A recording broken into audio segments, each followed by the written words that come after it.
And welcome to ASU DC, the Baird and O'Connor Center. I am Mike Polt with the exalted title of ASU's Ambassador in Residence and co-founder of the ASU Leadership, Diplomacy, and National Security Lab. I'm here together with my fellow co-founder, General Benjamin Frakely, sitting at this table here, and our colleagues, Kathy Cook, our Senior Program Director, Nikki Henshaw, and Ashley Wright. Where's Ashley? She's downstairs. Oh, of course. So we welcome you to ASU DC. And as you see that you have your appetizers already plated, please begin to eat. Don't be shy. I'd like to welcome you to our midterm report of the American Diplomacy Project, Phase 2. A few organizational points. As soon as I have turned over the microphone to Ambassador Grossman, we will then have presentations from the various project directors, and that Charlie Ray, Ambassador Ray, will lead us through.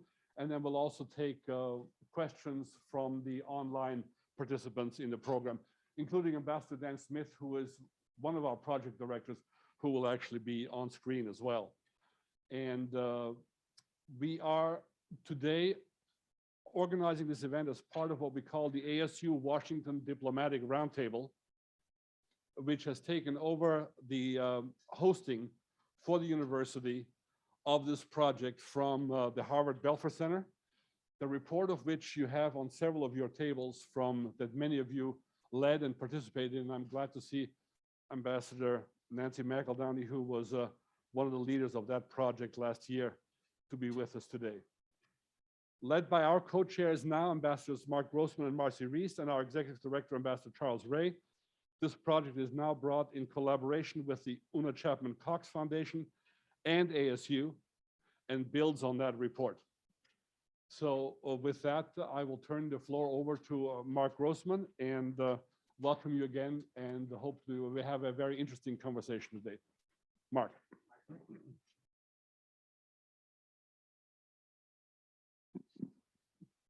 Mike, thank you very much. And thank everybody for being here. So I've got the easiest job today, which is just I get to thank everybody, and then everybody else will do the rest of the work. So it's a great place to start. Mike, thank you very much. Let me thank Arizona State University, our new institutional home.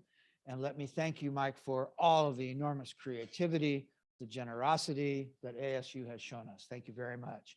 I also wanted to take a minute to say something special about the people that we are working with at ASU, the students, the research assistants, all of the people that ASU has brought to this task, and the fantastic staff as well. So Mike, thank you very much.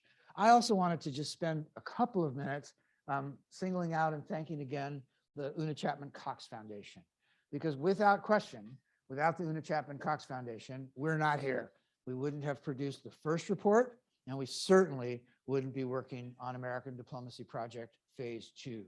And so the support and the guidance that the Cox Foundation has given us from the very beginning, thank you, thank you, thank you very much. Margot Branscombe, who is the president of the Cox Foundation Board of Trustees, is with us online. And I see here Diane Vandermark, I see Glenn Davies, I see Ann Patterson.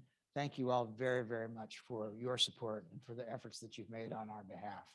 Ron Newman, thank you very much for the role that the American Academy of Diplomacy plays in all of this.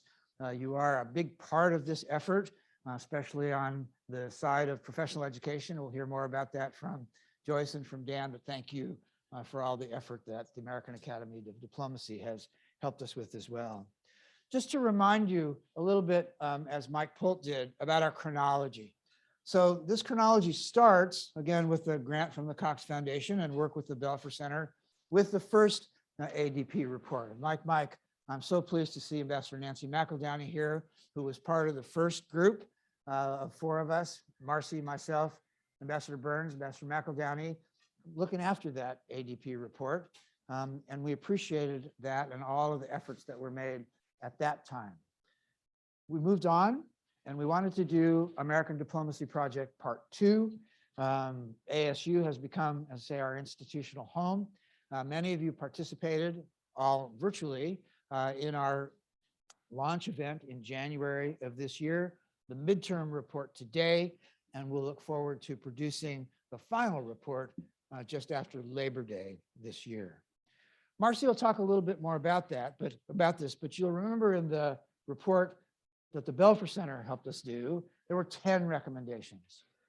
We decided after listening to the feedback, thinking through what could get done, that we wanted to shrink that number from 10 to 4. And that's what we did. And so we're looking now to produce a report that will be focused on 4 of the 10 recommendations in order to accomplish as many of these tasks as possible. As Mike said, we've got 4 fantastic team leaders who have been working on each of these areas. We've also engaged a wonderful, wonderful legislative writer, Charlie Armstrong, who is here. Charlie, thank you very much for the efforts that you are making, and we appreciate that very much. The goal here is to report to you today, to seek your comments and to seek your guidance as we go forward. A couple of themes have guided us all throughout. The first theme has been transparency, right? To make sure that people know what it is that we're thinking, what it is that we're doing. And that's meant bipartisanship. It's meant work with the administration. And we've had the good fortune so far to meet the Undersecretary for Management, the Director General, the Chief Diversity Officer, and our friends represented here at FSI. We thank you very much for your efforts as well.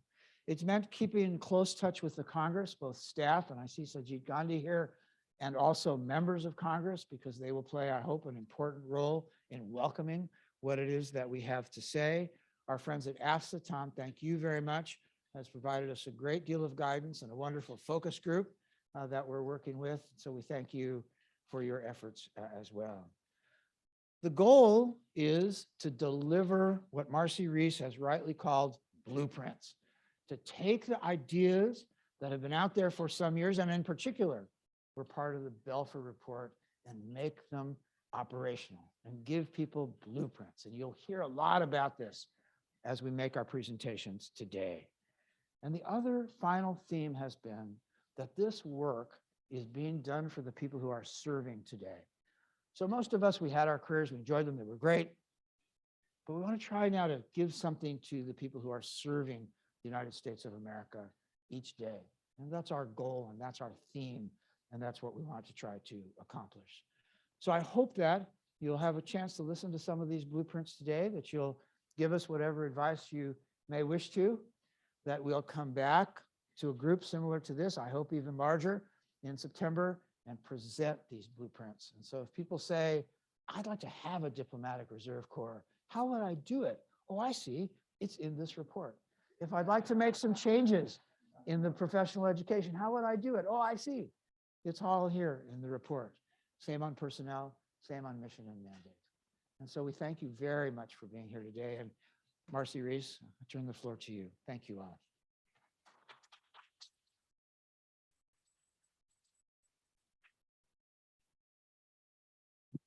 Thanks a lot, Mark. And thank you all again for coming today and being with us for this midterm review. It's great to see a lot of familiar faces and to see you in person too, which is great.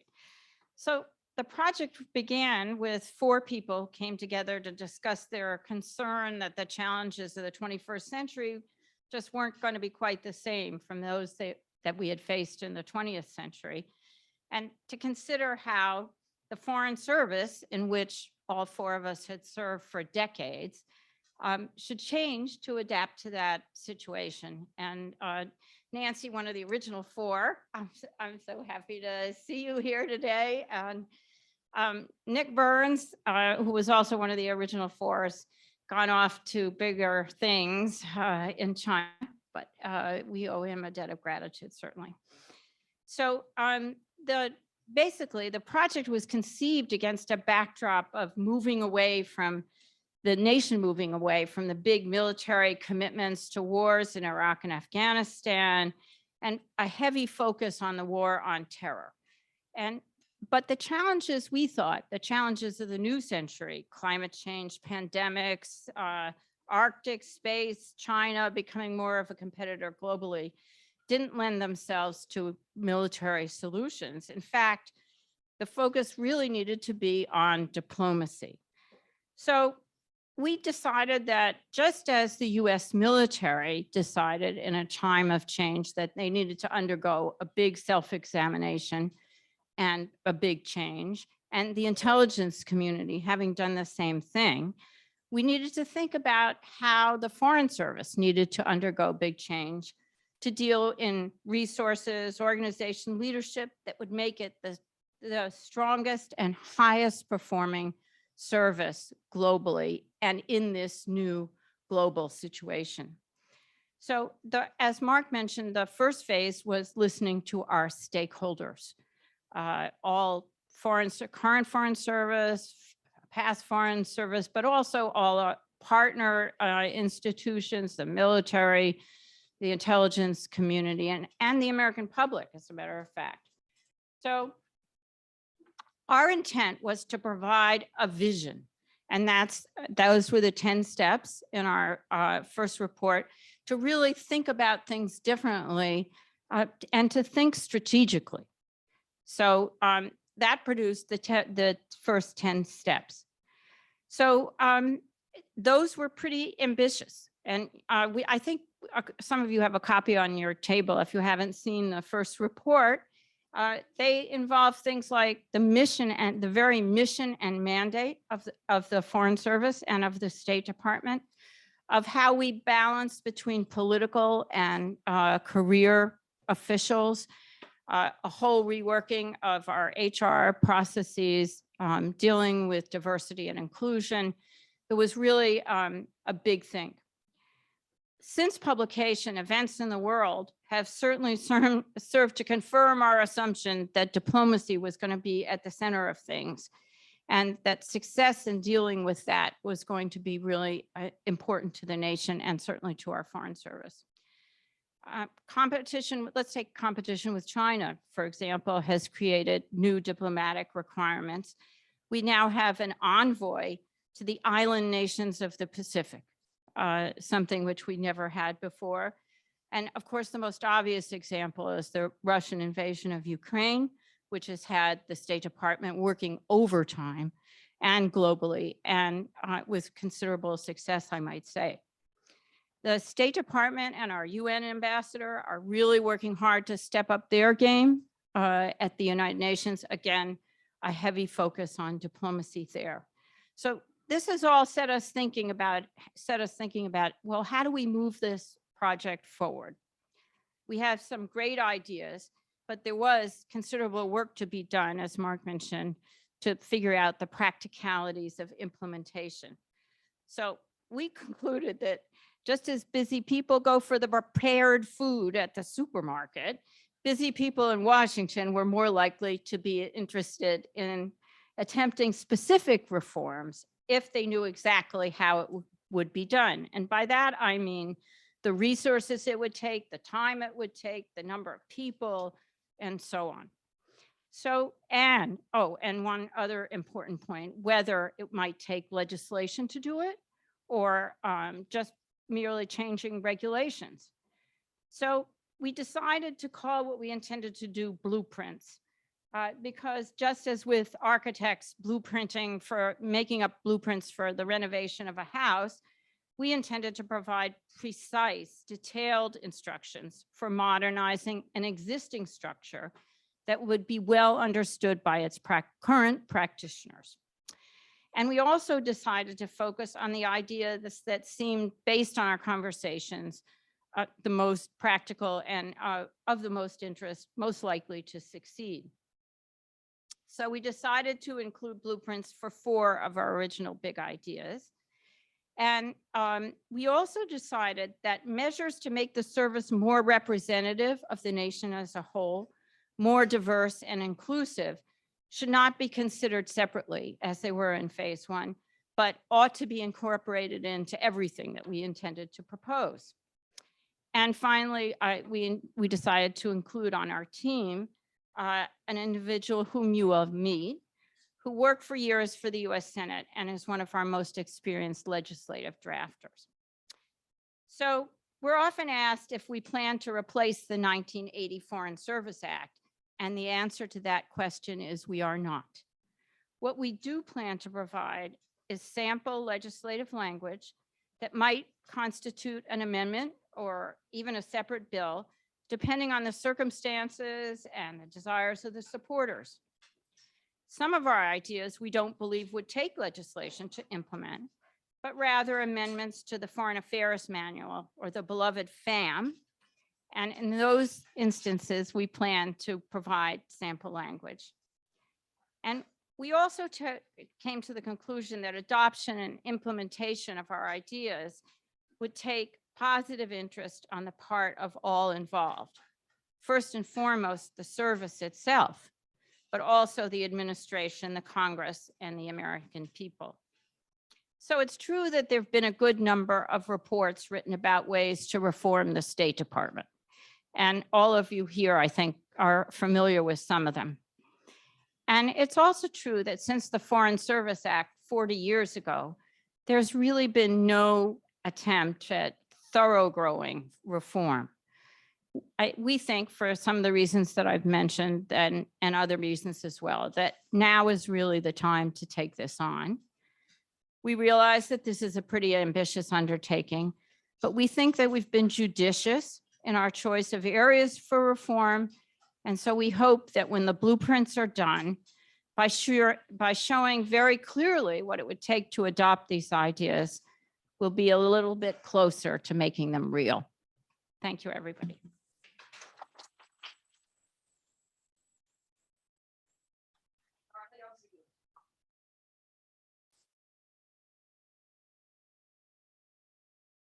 Well, first of all, thank you all for coming. And I really want to thank Mark and Marcy for taking a real flyer to select me as executive director of this project. There's not a lot I can say that hasn't already been said, but I would like to underscore a few points. We are not doing another study. What we're doing, Marcy used the term blueprint as a former career military type. I prefer the word plan. We're doing a plan that can be implemented with the minimum of effort. It just requires the will of the people involved to do it.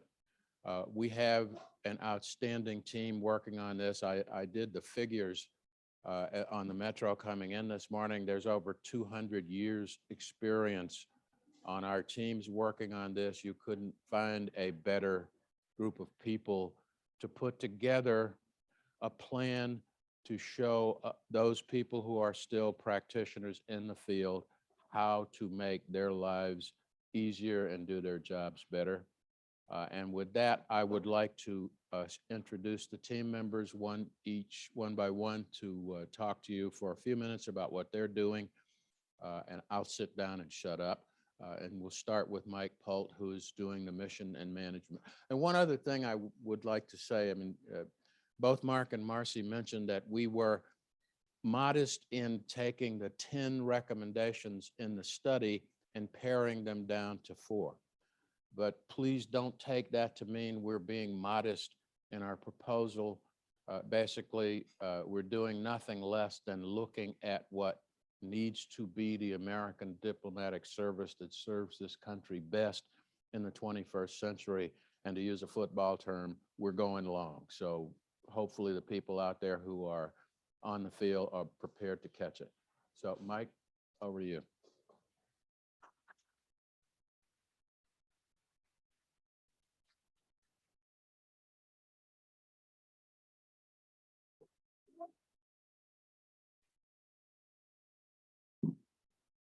Well, thank you very much, Charlie. And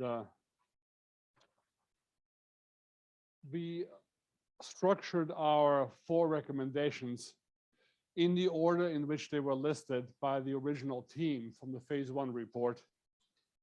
And the first one was the mission and mandate of the Foreign Service.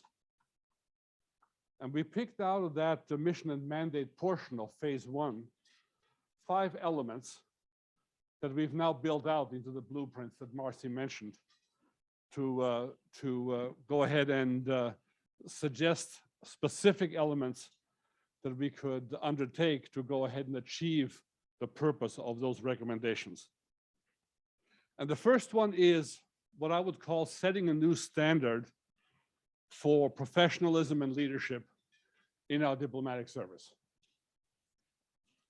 And what we mean by that is to underscore and to suggest ways to make sure that the Foreign Service is seen as the professional organization most deeply rooted in understanding the world beyond our borders, as the first report says, and to make sure that not only the Foreign Service, but also the leadership of our diplomatic effort abroad, as well as at home, but specifically our diplomatic effort abroad, reflects that same level of professionalism in executing the nation's foreign policy.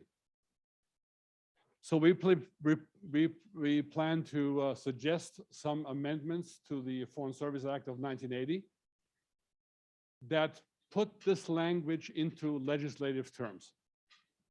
Now, I know exactly what you're going to say. That's all nice and good, Polt, but it's never going to happen. You can write in there whatever you want to. That's not going to make a difference. My argument is I'm not prepared to accept that yet, except that, I mean, I used to work in H, so I mean, I sort of know what the lay of the land is, folks. But the fact of the matter is, you can set the standard at least and make it clear that this is what the Congress of the United States considers to be the level of professionalism expected for our foreign policy to go ahead and be executed in a 21st century, highly demanding environment. We will also supplement that with additional measures that we will propose, additional blueprints that we will propose, that will be addressed by some of my colleagues as we talk about some of the other elements today.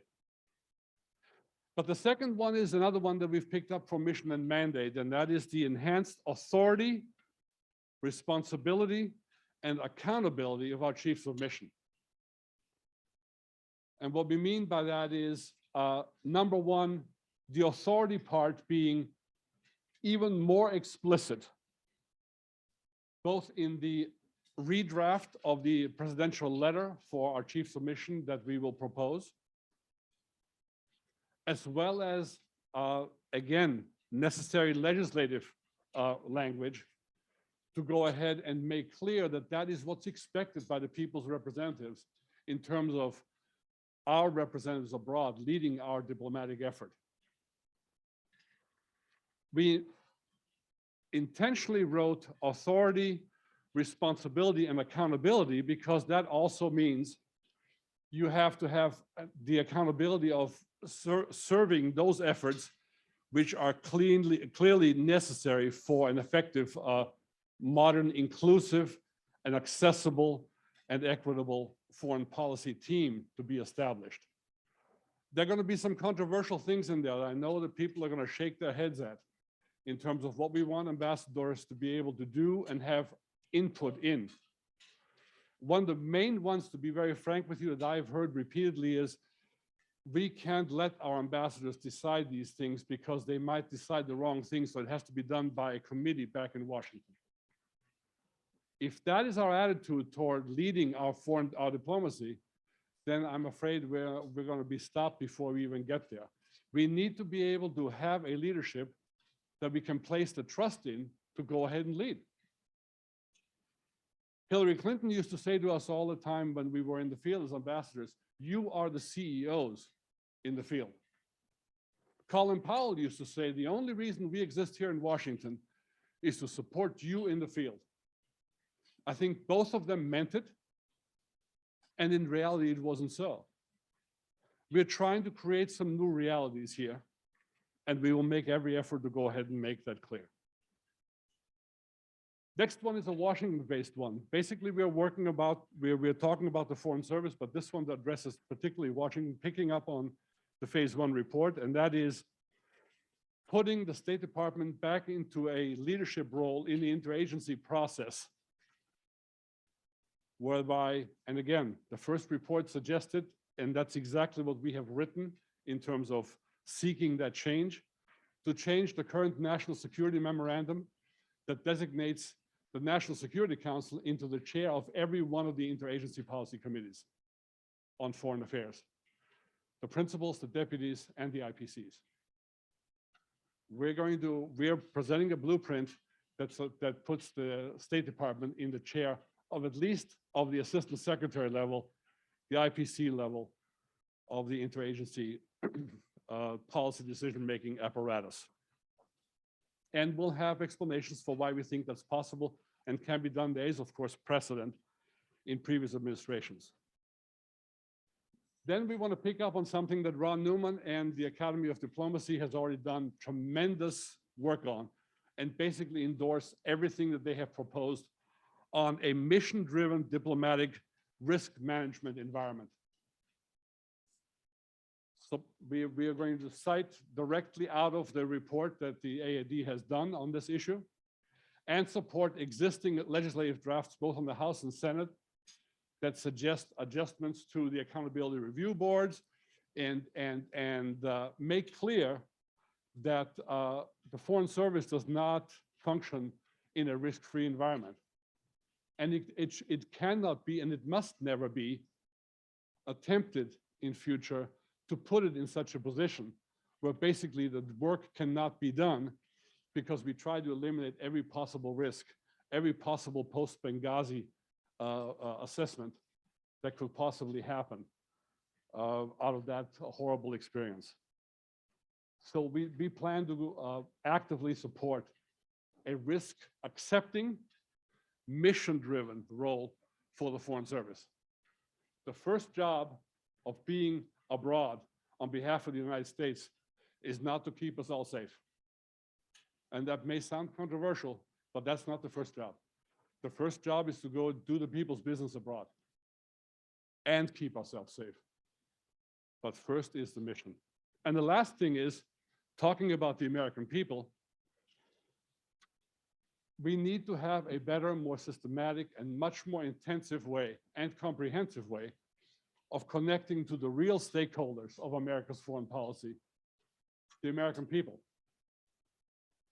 whose interest, whose support, and whose push, if you wish, on our foreign policy needs to be respected and represented as we execute our foreign policy. We all know that whenever various foreign policy initiatives have gone badly awry, it's been in part because there has not been sufficient support by the American people, and things have gone in a different direction. The current hometown diplomats program, in our opinion, is too passive. We want to create something much more active, much broader, mandatory as a requirement. And one of the things that we're thinking about is to tie it to the home leave cycle of Foreign Service officers coming home and making sure that we cover the entire nation and have an organized effort led by an organized speakers bureau that actually puts people in various places. If you think back over the last 8 years where we were able to find data, there's very scant data on the metrics of the hometown diplomats program. Basically, I think 16 states have been visited. Last I recall, there are 50. And I think we should be able, there's no reason we should not be able to cover all 50, particularly the ones that normally never get visited. And let me tell you, coming from the University of Arizona, that's one of the places where there's going to be a lot of visitation, especially since we're out there beating the drum on this issue regularly. So these are the 5 things that we've picked up on mission and mandate and the area that we plan to go in. And look forward to having your questions and hopefully your support. Next is Ambassador Smith and Barr to talk about their elements.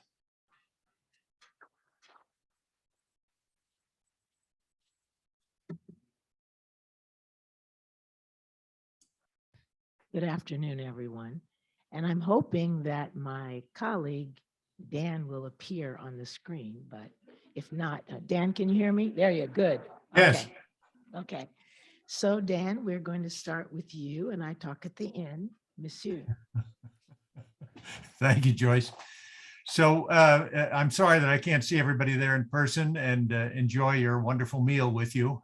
But I look forward to joining you in person in September. Hopefully all of us will will be there together again.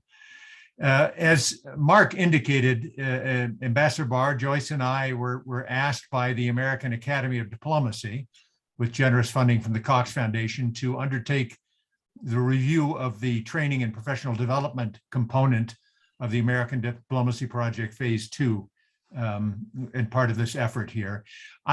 There's a lot to cover in this regard. I just want to underscore a couple of points before we begin. First, it struck both Joyce and me from the beginning as important that we focus not simply on the Foreign Service and training and professional development for the Foreign Service, but also for our civil service colleagues. We felt that neglecting the civil service serves no purpose, and in fact runs contrary to the interests of the department. There are unique challenges, as most of you in this audience are very much aware, when it comes to professional development and training for the civil service, but we feel it's important to tackle those and to recognize those. Secondly, it was important from our perspective to look at what already exists. That is, we want to build on the foundation that's there, not sort of neglect that or act in ways or recommendations that would be contrary to the interests of what's been built. And it's impressive, quite honestly, what we've found. We focus primarily on three main issues. First of all, the current training that is provided at 4 major career stages, which is what was identified in the Belfer Center report to begin with. That is entry level, mid-level, pre-senior level, which is just before the entry into the senior executive service or senior foreign service, and then at the senior level. Secondly, we've, based on that analysis and looking at the other needs that we've identified, what should be the size of the State Department's training float? I will say this is not a new issue. This is something the department has struggled with time and again. We have, by the way, decided we should adopt, and this was a suggestion of Pat Kennedy, a different term of art when it comes to the training float. We're using the term training complement, which we think more fully underscores the importance of training and professional development, but also gets away from this idea of a float that is somehow fungible and can be drawn down, as we've seen too often in the department's history, for whatever urgent need arises in the course of a given administration or priorities of the day. So we've often seen, of course, as we know, our training float or training complement eroded in many different instances, whether it's for the needs in Iraq or Afghanistan or the opening of posts in Central Asia, you name it, throughout the department's history. So we want to underscore the importance of this and the importance of maintaining that. And Joyce will say more about that. And the third thing we've looked at is what reforms should take place, would be needed in order to carry out this training and professional development. So let me just very briefly go over some of the things that we have found, our preliminary findings and recommendations. With regard to the training at the 4 different levels, our view is that what exists at FSI in terms of the entry level is actually remarkably well developed and well thought out. What FSI has done over the years now, over the past several years, is get away from some of the stovepiping that has traditionally taken place at the entry level training. So generalists and specialists are brought together for their initial training. There is what's called the One Team course, which brings in not only the Foreign Service, but the civil service, political appointees, contractors, locally employed staff for a 1-week seminar that focuses on the mission and role of the Department of State. We think that's a great foundation, something that should be increased. In our view, a lot of the recommendations for entry level have sort of failed to look at what already exists and what has worked over time, and are making recommendations that we think is not a good use of that training complement. Insofar as we can build it and we can use it, there are other things that we think might be useful to add on to what already exists at the entry level, including more rotational opportunities overseas, maybe some short domestic assignments before Foreign Service generalists and specialists go abroad. But in any event, we think that it's important to recognize what exists and what is now working at FSI in terms of entry level. If anything, by the way, we think that more could be done on the civil service side. At the mid-level, FSI has already recognized the need for additional training and is now moving in that direction. We applaud that effort. We would like to build on it. We think there's a good opportunity here, not just to provide more training at FSI, but to partner with outside organizations in order to provide the skills and insights and knowledge that are needed at this critical stage in the career of a foreign service or a civil service officer. This is a point at which many of them are now, for the first time in their career, taking on responsibilities with regard to supervision, to management, to leadership. And we think it's important that there be a rigorous curriculum that can be supplied to these officers at this stage in their career. But we also think that it would be a good opportunity, if we can do this with the training complement, to have a practicum attached to that, to give them an opportunity to work outside whatever bureau or office or geographic entity they have worked in the department, to get exposure to other parts of the department, to get exposure to the interagency, even to the private sector. So we think this is a good stage at which you could build a program, perhaps as long as a year, that would allow for professional development and training at that mid-level, that critical mid-level stage, that we think would be enormously helpful to all of our employees. And the third level, of course, is the pre-senior. And here we agree with the recommendation which the American Foreign Service Association has made now, that this should be a prerequisite, a development tour or a development opportunity at that level should be a prerequisite for entry into senior foreign service or the senior executive service. Traditionally, the premier opportunity that's been given to employees and officers at this level has been the National Defense University or one of the service-connected war colleges. We think that's a wonderful opportunity. It's a great way to know and get to know the interagency, to work with our colleagues at DoD who are so critical to our success in the State Department. But there's more that could be done, and there are other partnerships that we can build. In fact, there are, of course, other programs that have historically existed at other academic institutions. We think this is an opportunity to expand the aperture of that, to allow for pursuit of whether it's a master's degree or certificate program at places across the country that have not historically had much of a connection with the State Department and may never have hosted a foreign service or civil service officer throughout history. So we think that more can be done, but we should be a one-year program for everyone at that stage in their career. And finally, we looked at the senior level. And there again, FSI has already recognized the need to do more. There is the leadership at the executive level course that everyone must take when they enter into the senior foreign service or senior executive service. That's a 2-week course. We think more should be done, especially for those who don't go on to be DCM or principal officers or chiefs of mission and take the seminars that are associated with those jobs. In fact, of course, for people who don't go on, the leadership at the executive level, the 2-week course is the end of their training. We think and would recommend something along the lines of the military capstone at that stage, recognizing, and this was spelled out, I think, very well in a needs assessment that Ambassador Nancy Powell did, recognizing that these are busy people at this stage in their career. It would be very hard to break them away for an extended period of time. But 4 to 6 weeks, something along those lines, we think is manageable. We think the first emphasis should be on those who have not taken the DCM or principal officer course or the chief of mission seminar. But it's a great opportunity to provide the leadership skills, the insights, the knowledge, and the understanding of the challenges we face as a nation in order to effectively operate at that level. As I say, FSI is already moving in this direction. I understand it's going to be setting up a course for first-time deputy assistant secretaries in particular. I'll leave it to Joyce to say more about the training complement, but I wanted to say finally about the third element, which is what reforms should be needed.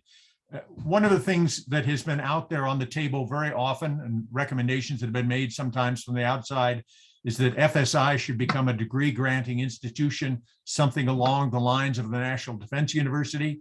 We think that's a mistake. We think that there are other ways to go and to address this issue, that FSI should remain a premier training academy and focused on training and not engage in the very heavy lift it would take to become a degree granting institution, but to partner as it has with other institutions on the outside, perhaps even to provide opportunities for those who are taking courses at FSI to use those credits in effect in order to obtain a master's or other degree when they would like to in certain courses. The econ course, the mid-level econ course, which is an outstanding example of a combination of in-course material, in-house training, and a practicum, would appear to be sort of tailor-made for this, and we think could be a good starting point for this sort of a partnership. But let me turn it over to Joyce to say more about the training complement. And I'll just take a very quick moment. Many reports have called for a 15% training float, or as we like to call it, a training complement. So the first thing that we've done is we wanted to see if 15% made sense for the State Department, because the 15% training float often referred to from the Department of Defense. It contains things and types of training that the State Department does not do. For example, it includes everybody that goes to West Point. Well, that's a 4-year commitment. We tend to train people for a specific job at a specific level, and then they come out of the training continuum during that time. What we determined thus far is the department does have a very small training float. It seems to be about 4%, and it's primarily made up of people in long-term language training and also for our entry-level folks. But as has already been pointed out, our entry-level people who average 34 years of age and 70% of whom have graduate degrees, that's a different type of person that we are recruiting as compared to other agencies. So what we're looking at right now is building a training complement over a 4 to 5 year period so that we build it slowly and sustainable. Because we have had experience as an agency in the past where we get a whole lot of people for a short period of time, then we don't get any new ones. And because we called it a float, people are gradually pulled away, and ultimately there is no float. And we haven't been able to build something that the agency can depend on so that we have people available to take the training and at the same time keep overseas vacancies to a minimum. So we're getting closer to coming up to what that number might be. Right now, it looks like approximately 250 people a year, but don't hold me to that. We're still investigating, and I'm staying away from numbers right now because numbers have to be confirmed. But I think that having something that is built over time and sustainable will make a big difference for the department, because people need to do different things now. We have different challenges, and you need to have enough people available to train them so that the department can be available to take on those challenges and lead the world as we currently do. Now I'd like to turn it over to Ambassador Jo Ellen Powell, who's going to talk about personnel. Thank you.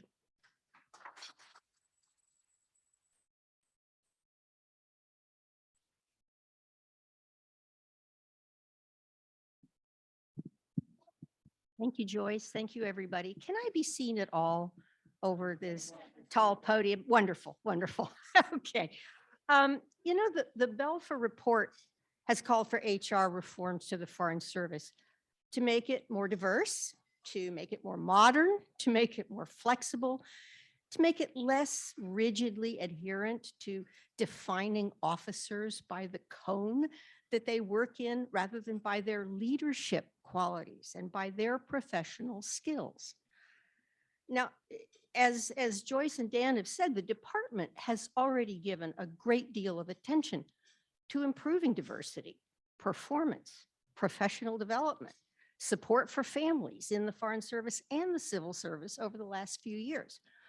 I mean, familiarity with initiatives like looking at performance management, establishing the Foreign Service Family Reserve Corps, expanding telework and remote work opportunities for officers and their families, retooling the Foreign Service Officer Test. That one's a little controversial still, perhaps. But they're just a few of the recent initiatives that the department has undertaken that have been implemented by the Secretary and by the Director General, and they deserve a lot of credit for that. That is a starting point for us. So in the course of looking at HR reform, I've had a lot of discussions with HR, GTM, FSI, people in the service, people no longer in the service, retired from the service, and they shared their views very frankly with me. And it will come as no surprise that not everybody sees eye to eye on everything, especially when it comes to HR. But among the reforms that we are seeking to address in phase 2 of the American Diplomacy Project are, first of all, seeking funding for a very robust public service ad campaign, if you will, to reach out more broadly across the United States to recruit for the Foreign Service a more diverse population of candidates, and to tell more people about what we are and what we do. That will require money. We're working on that. Dan and Joyce have talked about the training complement that is going to be an integral part of HR reform, and it will not surprise you that Dan and Joyce and I have had a lot of conversations together. Dan has talked a bit about more rotational assignments, about practicums, about opportunities outside the department, and building into the long career arc time and effort for professional development. This is important, and this is an area where we have worked very, very closely together, and I'm sure we'll continue to work closely together to make sure that our lines of thought and effort track with each other. Another HR initiative that we recommend is really to conduct a staffing review, a global staffing review, which we need to do periodically anyway, just to make sure that we have the right mix of positions at the right grade levels, overseas and domestically, both to absorb the training complement after they finish their training. You know, not everybody's just going to go into a training complement and sit at FSI for 5 or 10 or 20 years. They're going to rotate in and out, and they're going to have positions at the right grade, at the right mix of overseas and domestic locations, and where we will need additional positions in universities, for NDU training, just to make sure that we do not encounter another, sorry to use the unfortunate phrase, pig in the python, that was the bane of so many directors general over so many years.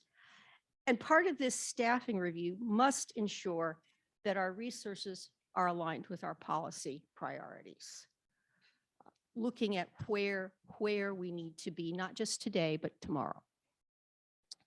Another area that we're looking at is placing more emphasis and value on training and assignments that will continue to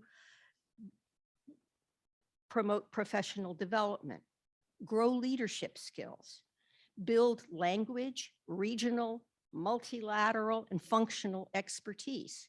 And that includes, very importantly, ensuring that entry-level officers have the support and the mentoring and the supervision that they need to be confident and successful in their first and second tours. We need to ensure that long-term training and developmental assignments are recognized, considered positively by promotion boards, and that exceptional accomplishment and multiple tours using hard or super hard languages are recognized as well, with additional step increases or time in grade. We need to ensure that The senior leadership of the department comes from all cones of the Foreign Service Officer Corps, and that their skills and expertise, whether it is policy or operational, are equally valued. And we need to continue to support Foreign Service family members, both overseas and domestically. After talking to the Director General, we are working with Charlie here, my co-conspirator and neighbor on Capitol Hill. We're seeking statutory authority to expand non-competitive eligibility to appoint family members to domestic positions, both Foreign Service and Civil Service, and to make them eligible to apply for Foreign Service positions through the Mustang program. So some of these proposals pretty clearly need statutory authority to accomplish, but most of them will require a culture shift. And that's only going to come incrementally. That will only come over time. It will take time and it will take championing by the department's leadership. But I'm going to quote my colleague Marcy Reese here. The intent isn't to produce a generation of better bureaucrats. It is to grow a generation of better leaders. Thanks. Next up is, where are you? Pat, all the way in the back of the room, hiding back there. Pat Kennedy.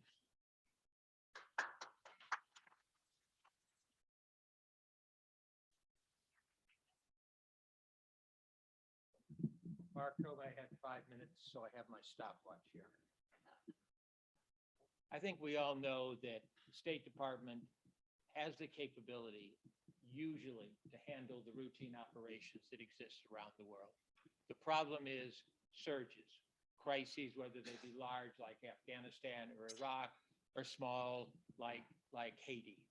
What we need is the capability that the Department of Defense has, which is to be able to call upon, thank you, to call upon a reserve corps or the equivalent of the Army Reserve, the Navy Reserve, or a federalized version of the National Guard. And so what the project I've been working on in consultation with my new good friend, Charlie, is to figure out how to take that portion of Title 10 of the US Code, which governs the military reserves, and sort of get it to align with the Foreign Service Act. So you're not creating something that looks too strange, you know, the horse designed by a committee. And what we've decided to do is create a reserve corps. We took the two acts and have merged them in effect into a 77-page in terms of legislative drafting that would do the following. It creates a reserve corps, which has essentially 4 components: a senior diplomatic reserve, a diplomatic reserve. Those two are drawn from outside, from academia, think tanks, men and women off the street, American citizens who want to do something for their country. And the final 2 components are a retired senior diplomatic reserve and a retired diplomatic reserve. These will be individuals from the State Department, Civil Service or Foreign Service, or potentially other agencies in the foreign affairs community whose individuals have retired but still wish to serve their nation. Taking these 4 components, we would have the equivalent of what the military uses. 1 weekend a month for drills and 2-week period at the year. This would apply most often to the individuals who are coming to the outside, so that they would be able to get into the swing, so to speak, of the operating procedures of the State Department. However, with the authority of the Director General and the Director of FSI to put forward courses that one would say to the retired career people, no, this is a course you have to take this weekend, you're on. With obviously you'll notice, because new issues that are being dealt with in economics, global warming, et cetera, or new processes.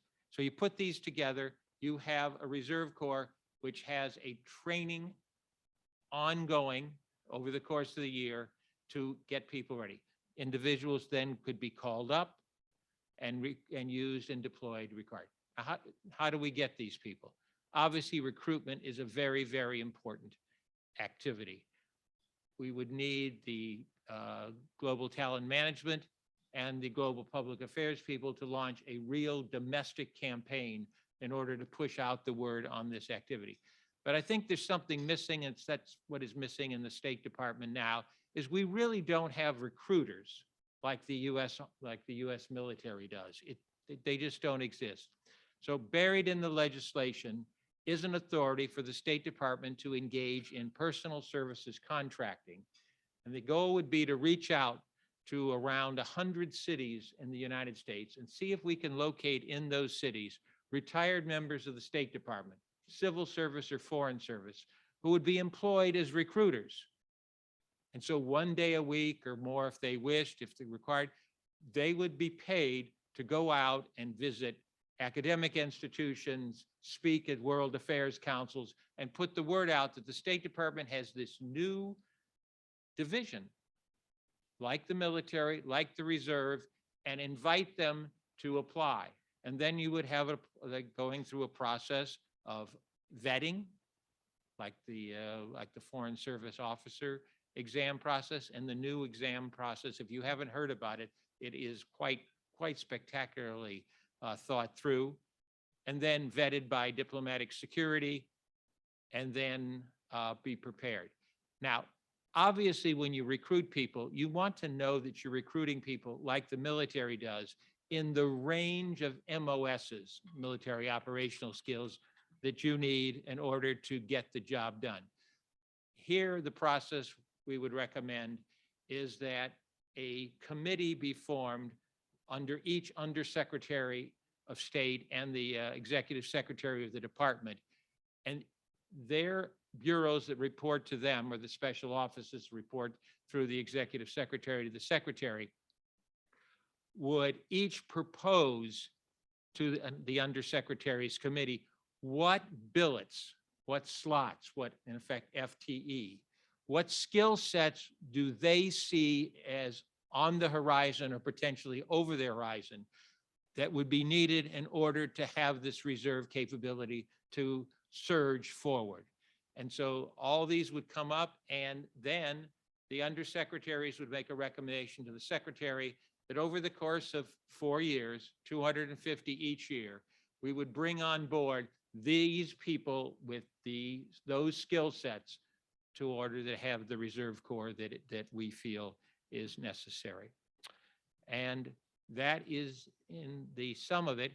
We figure that to get on board for the 250 a year, you would effectively have year zero, which is the year the appropriation and the authorization is provided.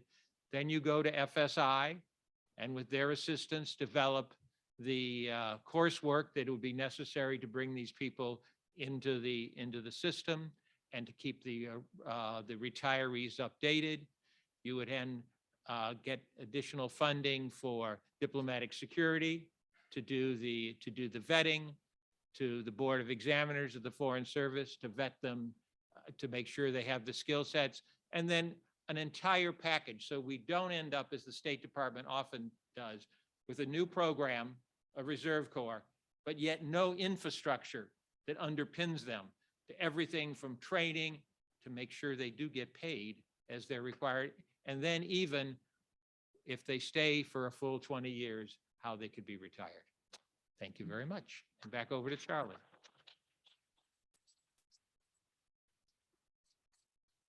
Thank you. We now have about 30 minutes to take your questions.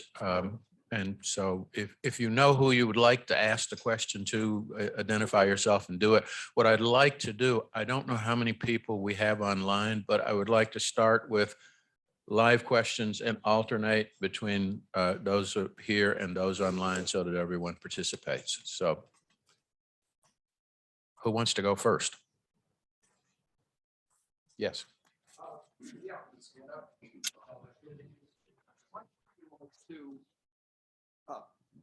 Hello, everybody. Glenn Davies here. My question relates to, this is kind of an amorphous question. I'm not sure who best to tackle it, but I'd be interested in kind of the ideal path forward in terms of timetable here. And I realize this is looking through a glass darkly to try to figure out, where this will head, how it will move, how fast it will move. But what's kind of the best case and the worst case? Let's stick with the best case maybe, about how the pacing goes of this effort moving forward. I realize it's in perpetuity ultimately, but this initial effort to get the legislation written and to put some of this stuff in place. I'm looking at Mark. Sorry, Mark. Is this you? That's okay, Glenn. So, can you all hear me through this magic thing? So Glenn, thank you very much. We've thought a lot about this. So there are two answers to your question, maybe three. One is, of course, that all four stages will be different, right? That there won't be one path for everybody. Second thing is, as I think Marcy said very importantly, it'll depend upon where we can find champions. And so one of the most important things that will happen just after, I hope before Labor Day, but just after Labor Day, will be then to go out and seek champions for this. And so far, our instinct has been that we are likely to find champions on Capitol Hill, right? For different pieces of it, but there are going to be champions for this. And then third, just to kind of on the details. So when you say, when will the legislation be written? The legislation will be written. It'll be done. And one of the reasons that we think this is a unique opportunity is because it's not a study that says, hey, there ought to be some legislation. There will be legislation. There will be the change in the FAM. There will be the language that you need if you really want to do this. So for me, I'd like to be, we put out the Belfer report in November of 2020. This one will come in September of 2022. I'd like in the fall of 2023, right, for a number of these things to either have been accomplished or on a path to be getting accomplished. But one of the jobs of phase 3 will be, if there is one, will be how then do you sell it and implement it? We don't have any online questions yet, so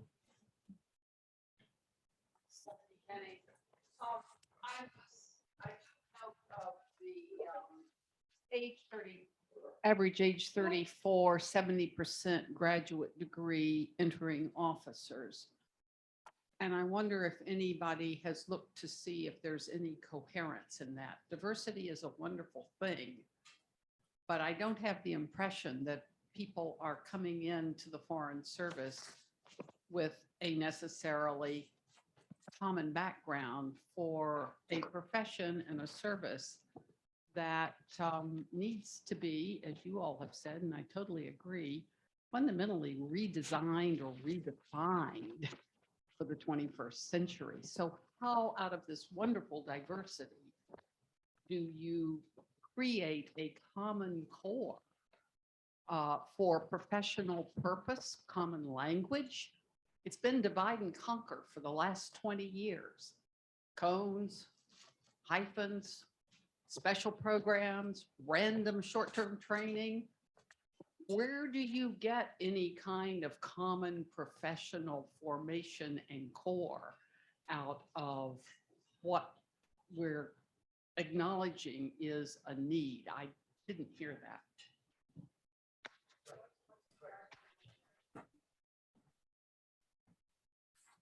Well, I think one thing that they've already done, which I think Dan might have addressed earlier, is at FSI, they've made a conscious decision to make sure that from the very beginning, different types of personnel now are introduced to the State Department at the same time. So there is that 1 week course, which is one team, and which involves all categories of employees. And for most people that are entering the Foreign Service, the first 6 weeks, the A100 class, in the past, that was simply Foreign Service officers. Now, Foreign Service officers and Foreign Service specialists are in that class for 6 weeks together. And many of them have already also been exposed to the one team course. So I think it is part of the department's efforts we know, I keep saying we and I'm retired, excuse me, but we have grown up with the impact of, the cones and the separate services. That was something that we were trying to address when we looked at professional education and training and making sure that we include our civil service colleagues, because it is going to take every category of personnel to help the department remain in front of the various challenges. But that is just a small step. Joellen? Well, building on what Joyce has said, I think another part of this, I did say, and it's absolutely true, that a lot of this requires a fairly seismic culture shift. And that's not going to happen overnight. But what we would like to try to do in incremental steps is place greater value on the different cones, experiences, skills, professional qualifications. Try to make a more level playing ground as you approach the senior foreign service. And it can start with more rotational assignments. It can start with practicums. It can start with a broader range of training built in, integrated into a foreign service career path at different levels. Ultimately, it is all about changing a culture. That can't be legislated. That can't be mandated. That can only be addressed incrementally over time. And I recognize that, and it's not there's no one quick or easy answer to this. The work of the Foreign Service is what it is, specialist or generalist. The work is there, and the fundamental structure of our embassies. I don't think anybody's proposing to change the fundamental structure or mission of our embassies. Certainly, I'm not. But how we work together as an organization, as an institution, I think through the training, through more cross-fertilizing assignments, through broader experiences, perhaps outside the traditional, got to do a big embassy, a small embassy, a consulate somewhere, all of these formulas that have been tried over time. I hope it will change. I think it has to change, but culture is going to change slowly.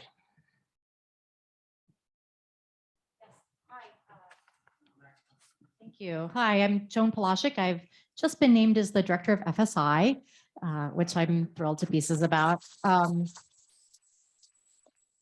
Thank you. And I'm also thrilled to pieces about this report, which I think is so interesting. And I want to thank Ambassadors Barr and Smith for the great partnership with FSI as you've been digging into the learning and the training and professional development issues.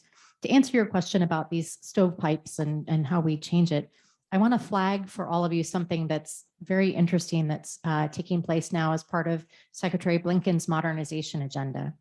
And that's a gap analysis. We've been talking about all of these emerging trends, issues, China, emerging technology, things that, we didn't ever really even think about as we were all starting our careers, and that people today need to be well versed in. So on a very ambitious timetable of 90 days, which kind of made my head spin when I first heard about it, the SP team is going to go around to all of the parts of the State Department, Secretary's policy planning staff, for those of you not familiar with it, but talk about what do policy practitioners see as the needs? Do we really need someone who understands the ins and outs of 5G, or how do we just have a core of generalists who can talk about it intelligently? Because I can tell you, when I've had to demarche host governments about 5G, I have no idea what it is. So how do we get that baseline understanding and the right mix of specialized knowledge and generalized knowledge that's going to be kind of different, and then train accordingly to that? So what does this mean for cones or specialties? I don't know where it's going to lead, but I'm really excited about the fact that we are looking strategically at the issue set, the issue set, and how we engage that issue set. And then FSI has done a lot of work in terms of the training needs assessments on these issues already. So we're feeding that in. Some of the needs that have come out, Joyce and Dan talked about the mid-level training needs. We've identified kind of basic skill sets like the ability to communicate effectively with different audiences or the ability to coach others in their work, and not by coaching like, hey, have you thought about it this way, but how do you develop someone's writing skills or briefing skills? So kind of core tradecraft issues, and we're building out training related to that. And then also, how do we stay abreast of all of this changing flux and have a real policy loop or a feedback loop with stakeholders, both inside government and outside? And I think we need a training advisory council at FSI. This legislation out there is talking about there should be a board of visitors and things that, as Dan said, just don't make sense in the FSI context. But we really could use something such as a training advisory council to bring in people who are working emerging tech and to make sure that we understand what the right issues are, how they're training people in the field and what we should do. So that's a still like work in progress idea, but it's my goal that we should be able to start rolling at least some focus groups out in the coming months where we could have deep dive conversation with stakeholders and then build out something that is a more robust training advisory council. Thank you.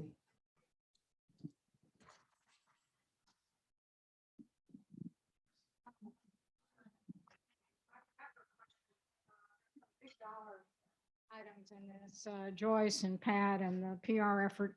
Do you all have an estimate on the price tag? Because my guess is you need to start socializing that now. I mean, it's going to be a drop in the bucket next to what we spent in Afghanistan and the upcoming requirements for Ukraine. But we need to know that early, I think, so we can start arguing how really cost effective and cheap it is. And I'm sure that Pat knows exactly down to the dime what his part costs. Yeah.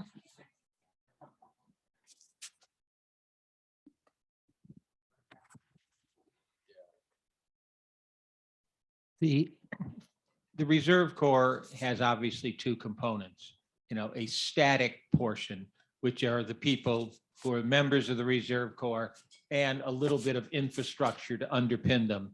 That starts it's year 0 to year 5 and then on. Year 0 is the setup, and then 4 years after. And it starts out at 8 million a year and then goes to 42 million a year. And then probably at 3% for there. But that is the static. The unknown is the deployment costs. This is just to keep the Corps going. And that is something we could attempt to swag, but I'm not sure that we would do it. And then my concept for approaching the hill on that is to, and been talking to Charlie about that, is to split it into 2 pieces and ask for the appropriation for that. And then something akin to, for those of you who remember, overseas contingency operation funding that was used for Iraq and Afghanistan, create, an amount of money that's put up, and then that just rolls on year after year. If you spend it, you get it replenished. If you don't spend it, there's no need for an appropriation. But I don't know, other than, as I said, $42 million in the 5th year to keep going, and then plus the deployment.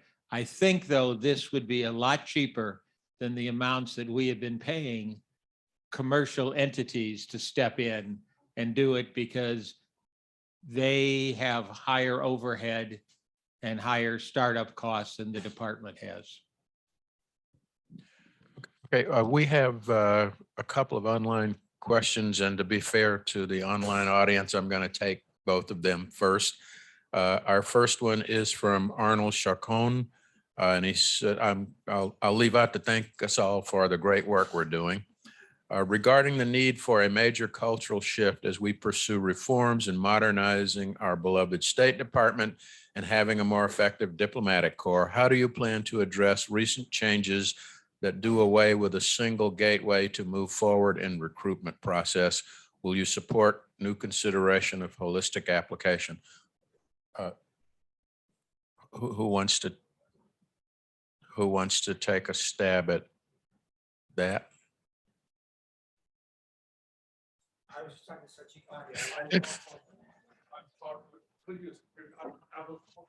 Okay. Regarding the need for a major cultural shift as we pursue reforms in modernizing the State Department and having a more effective diplomatic corps, how do you plan to address recent changes that do away with a single gateway to move forward in the recruitment process? Will you support new consideration of a holistic application? Okay.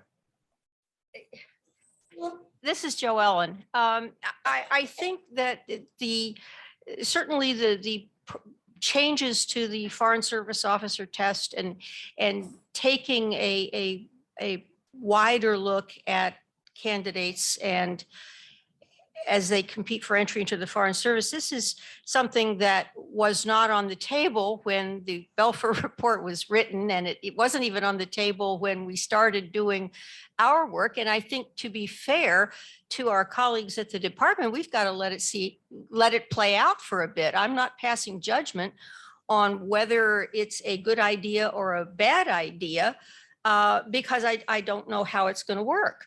So I think the first thing to do is see how it works.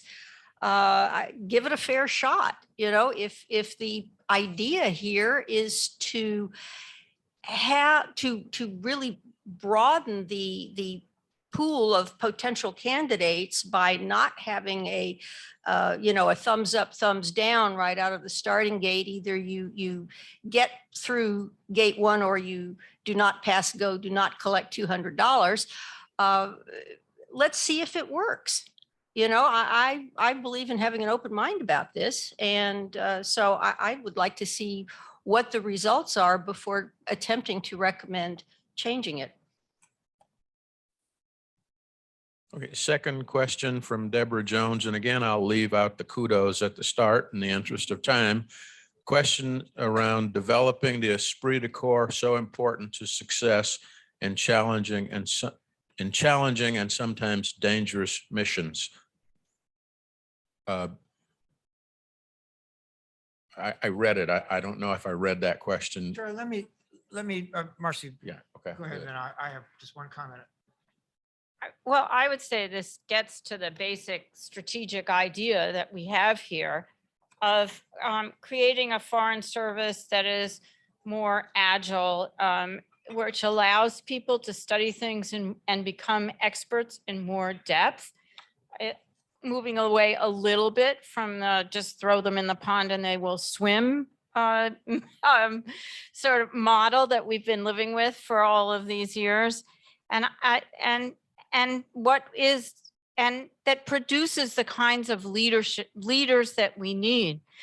Perhaps we didn't really, in part two, we aren't really looking at the political versus careerist appointment level, but the truth of the matter is that we need to be producing people who can function well in those high level assignments, who can be DASs and undersecretaries and so on. And part of our answer to this was career-long education, and not just a little bit more in the mid-level and a little bit more at the senior level, but a whole training continuum that people would feel that they wanted to take, and that would be seen as an advantage, and that would be seen as an advantage by promotion boards and assignment panels. So where we would also be producing there, perhaps as a byproduct, but was one of our first ideas, is more pride in the institution and more of a sense of coherence, if you like. And I think that it's one of the ideas that we had that we haven't really discussed again, but came up in the first part, was the idea of service to the institution. Maybe some of those recruiters could be officers in service, and it's just something that they would do, or they would serve on a promotion panel, or that they would have some requirement to do something that was service to the institution in the course of their career, probably at the mid-level. But yes, we did think a lot about what it would take to strengthen the institution and give people more of a sense of of belonging to something that was admirable and that was dedicated to service. I think if I could add, Mark, just two brief points, Pat Kennedy. First of all, I think one has to, as Mike Polt's team is already working on, is get beyond the Benghazi syndrome. I think you can't have the esprit de corps in an organization which is has this blanket of fear overlaying it, which is, I can't make a mistake. I can't make a mistake. I've got to, if anybody gets hurt, even gets slightly injured, my career is over, which is what the Accountability Review Board on Benghazi preached. And secondly, if there was a reserve corps in place where people knew that they were not going to be overwhelmed and pushed into 20-hour-a-day for weeks on end, because there were the cavalry was going to come over the hill to augment the staff at an embassy or in a bureau to get them through this crisis, I think you would also see the esprit de corps rising. Charlie, could I make one comment? And that is, this is sort of the voice here now of what did we learn in the first report? And it's to Stephanie's question, it's to Glenn's question, and kind of an underlying theme. And really here, I look at Joan and Piper, right? So what's the realistic answer to your question? The realistic answer to your question is what we hope in this report, that this report will inspire other people, the currently serving people, to take some of these ideas and do something about them, right? But we're in the limited position of saying, here is this idea, here's what we've offered, here's what we know, here's what we've learned, here's what the cost is, to go to Ann's question. But the report is the report. And so we can't answer everybody's questions. We can't solve everybody's problems. And what has to happen is the report has to be inspirational. And people have to look at it and say, I want to do this. And the report has allowed me to understand how I could do it. But we're not in a position to do this. We're in a position to offer it. And that was our philosophy on the Belfer side. And we want to now take that philosophy in Marcy's term of blueprints to say, we've done this work. Here it is. We hope you're inspired by it. And for all the questions we can't answer, what about this and what about that? And what about the Foreign Service people at the Commerce Department? Well, we hope they're inspired to do something. And the inspiration comes from this report. So I think it's important to have sort of a realistic view of where this is, what happens to it, and it's our offer to the people who are currently serving. I have a question. Unfortunately, I ended up with a microphone, but it's a great segue, Mark. Thanks very much. Nancy McEldowney for the people online. Charlie, you weren't letting people give kudos to the organization, so I will just very briefly, I want to applaud and congratulate the people who have worked on this. It really is phenomenal work and super proud of what you've done. The point that I want to make, but beyond the question, is something which really hasn't come up yet. We've talked about timeframes and the fact that this will be an incremental effort and it won't happen overnight. But I do want to make sure we don't lose sense of the fact that there is an urgent need for this to happen. It needs to get started now. There is a serious vacuum in terms of capacity. There is a serious problem in terms of morale and direction. And that sense of urgent need, I hope, is something that pervades throughout overall. And the reason why I flagged that, and it's such a great segue, Mark, to what you had said, it's urgent not just because the nature of change that's going on in the international system and our lack of ability really to respond effectively, but also because of the people who are serving right now and the need that is so great that they feel. And everyone who's in touch with people who are serving now knows what I'm talking about. So my question is, to what extent have you socialized these proposals with the work and file right now? And are you getting feedback from them? Are they positive? Is this what they want, or are they giving other direction? Thank you.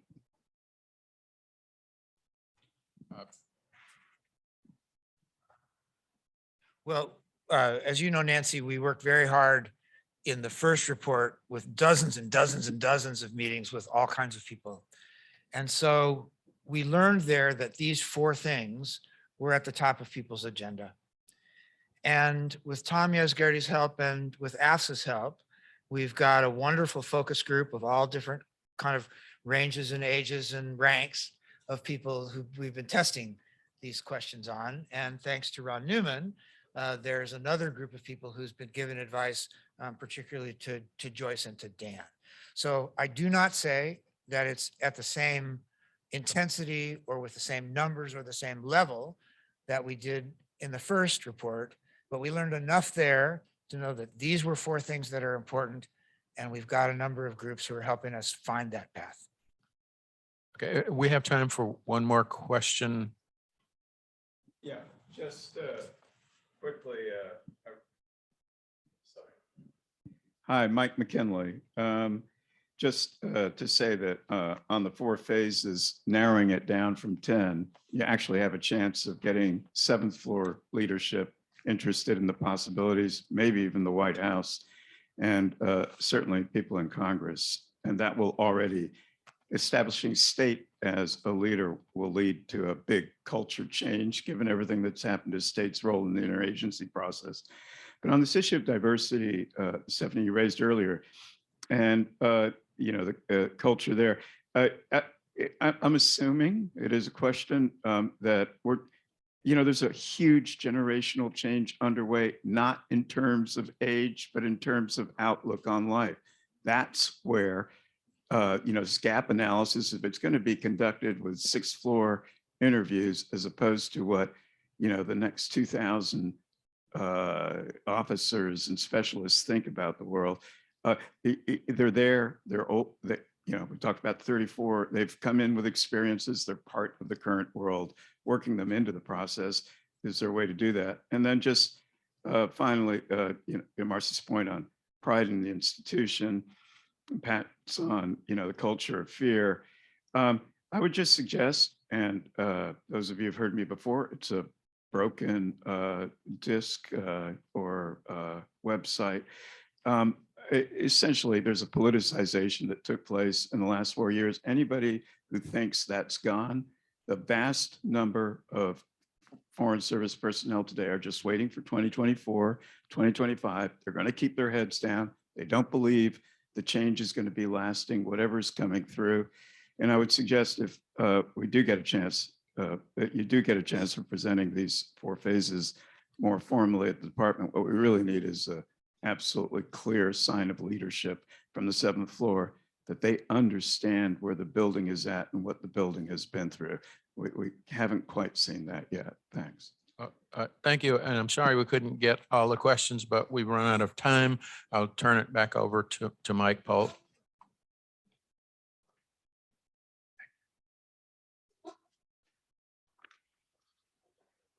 So this is midpoint. We plan to, talking back to timelines, we plan to be back here on the 8th of September in this room to invite you and hopefully many, many others to go ahead and participate both in person in this room and virtually.